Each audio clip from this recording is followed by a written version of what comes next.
সরকারের কাছ থেকে ওয়ারিশন সার্টিফিকেট ব্যবহার করে। এটি অবশিষ্ট পরিমাণ, তহবিল, সম্পদ এবং অন্যান্য জিনিসপত্র দাবি করতে আপনাকে সহায়তা করে। প্রত্যেক যোগ্য উত্তরাধিকারী অবশ্যই উপরোক্ত যে কোনো একটি দাবি করার জন্য একটি আইনি উত্তরাধিকারী শংসাপত্র থাকতে হবে। এর সুবিধাগুলোই নিম্নরূপ। পঞ্চায়েত বা সরকারের ওয়ারিশন সার্টিফিকেট যে কোনো ধরনের বীমা, তহবিল, রিটার্ন দাবি করার জন্য ব্যবহার করা হয়। আইনি উত্তরাধিকারী শংসাপত্র আইনি উত্তরাধিকারীদের নামে সম্পত্তি এবং সম্পত্তি স্থানান্তর করার জন্য কার্যকর হতে পারে।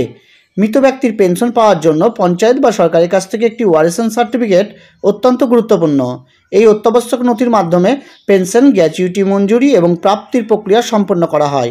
কোনো রাজ্য বা ফেডারেল সরকারি কর্মচারীর আইনগত উত্তরাধিকারী কোনো অবশিষ্ট পারিশ্রমিক বকেয়া পেতে পঞ্চায়েত বা সরকারের কাছ থেকে ওয়ারিশন সার্টিফিকেট ব্যবহার করা যেতে পারে।